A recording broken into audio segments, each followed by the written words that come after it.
Tesla stock has gone parabolic this year. I don't own any shares in Tesla, but I don't regret that at all. Want to know the number one reason why I've avoided buying stock in Tesla? Then you have to check out today's video. He is a best-selling author. 30-year-old Jason Fieber has a plan. This guy retired at only 33 years old. I don't know if I know too many people that have accomplished something like that. He's really kind of a guru when it comes to passive income.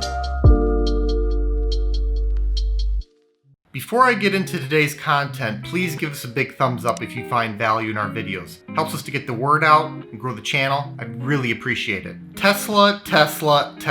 This company is a lightning rod for controversy. See what I did there? Lightning rod? Anyway, Tesla stock has gone on a massive run this year. One for the ages, truly. It's up 428% year to date as of the time of this video. That's incredible. But I must be honest, I don't own any Tesla stock. No sour grapes about it either. I wish Tesla and its shareholders all the best. I hope the company does well. But the stock doesn't have a place in my portfolio. And I want to share with you the number one reason why that is. Before I get into the reason, I want to tell you that I'm not here to bash or praise Tesla. It's just another business to me. Emotions should never get in the way of investing. I approach investing in businesses as a businessman. I do it in a very business-like manner. This requires discipline. Discipline is what will allow you to become successful as an investor over the long run. And it's my hope that this video inspires you to become a disciplined investor, regardless of your strategy and position on Tesla. When you develop goals as an investor and then use the appropriate strategy toward achieving those goals, you have to accept the good with the bad. You might miss out on some winners along the way, but you'll also probably miss out on a lot of losers. Most importantly though, you should be focused solely on your mission as a business person, no matter what else is going on around you. This kind of discipline is required in almost every facet of life if you want to become successful at just about any venture you could think of. If you're quick to jump over to this or that and chase the next shiny object, you'll have a very difficult time reaching any goal. Indeed, I actually think Elon Musk, the CEO of Tesla,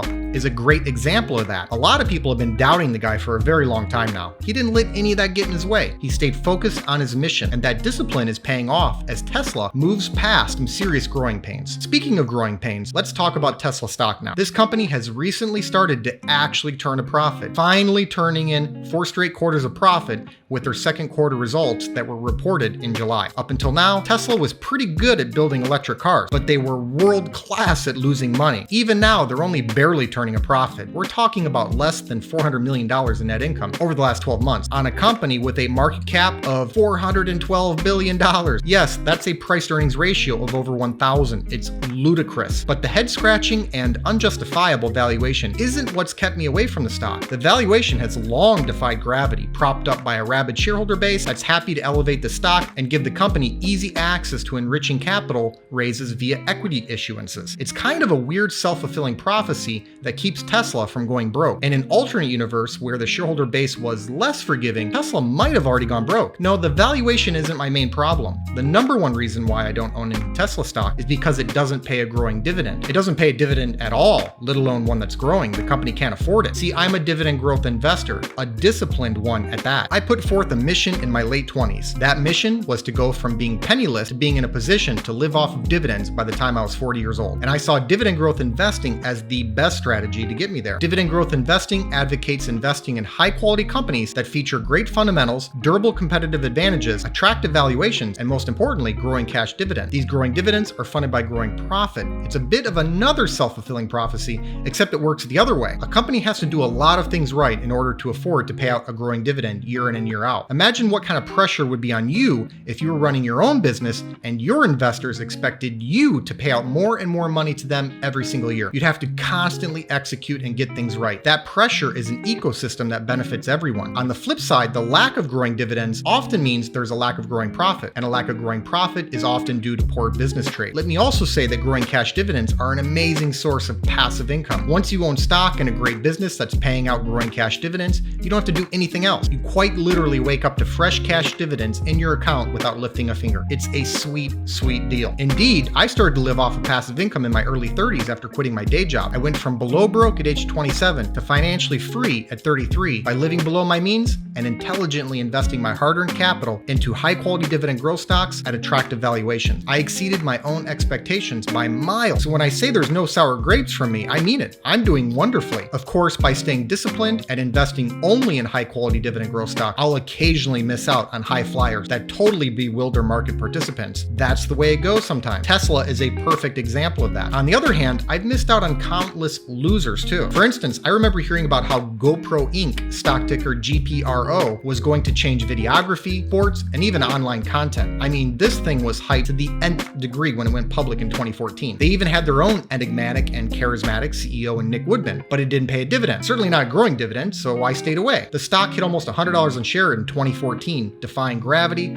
after being elevated to the stratosphere by a rabid shareholder base and pure hype. Ring any bells? Well, the stock is now priced at $4 a share. There are countless stocks that have come and gone just like GoPro, but the list is too long to get into in this video. Admittedly, Tesla isn't GoPro. Tesla has a once-in-a-generation CEO at its helm, an extremely loyal shareholder base, and an opportunity to positively change the world in a large-scale way. Furthermore, I'm 100% positive that more electric vehicles will be on the road 10 years from now, and I think that's great for the world's future. An advanced society cannot indefinitely rely on finite energy sources. However, not all of these future electric vehicles will be Tesla. Tesla doesn't run a competition-free business model, and it's important to remember how industry dynamics work. Finally, it's vital that you stay disciplined as an investor. If your strategy involves buying the likes of Tesla stock, go for it. But if it doesn't, you really have to stay on your path and focus on your long-term objective. Before I sign off, I'll leave you with a 1999 quote by Warren Buffett on the auto industry. We can draw parallels between this quote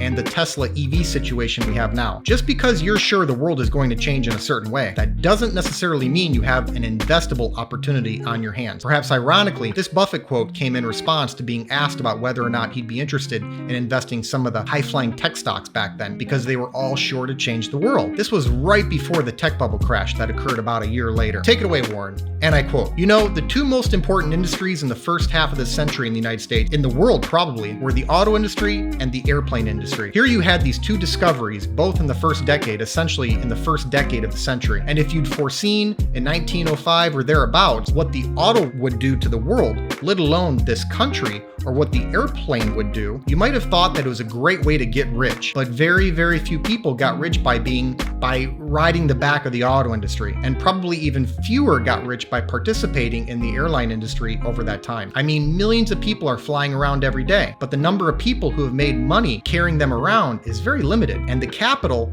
has been lost in that business. The bankruptcies, it's been a terrible business. It's been a marvelous industry. So you do not want to necessarily equate the prospects of growth for an industry with the prospects for growth in your own net worth by participating in it," unquote. Thanks so much for watching. I hope you enjoyed today's video. Give us a like if you did, and let us know in the comments what you think about Tesla stock. Please make sure to subscribe to the channel and ring that notification bell so you don't miss out on new content. Also, take a look at the description box below for some important links, including a link to my personal stock portfolio. This six-figure portfolio, which I call the Fire Fund, generates enough passive dividend income for me to live off of. It allowed me to retire in my early 30s. I've made my portfolio entirely accessible over Patreon, and I also post alerts there whenever I buy or sell a stock. I put my money where my mouth is, and I'm often invested in the same high-quality dividend growth stocks that I make videos on. Over the years, I've heard from thousands of investors who've been profiting from many of the same exact stocks that I own. So if you think this is something that you could benefit from as well, check the link in the description to see my portfolio and start getting my buy and sell alerts. I'll see you next time.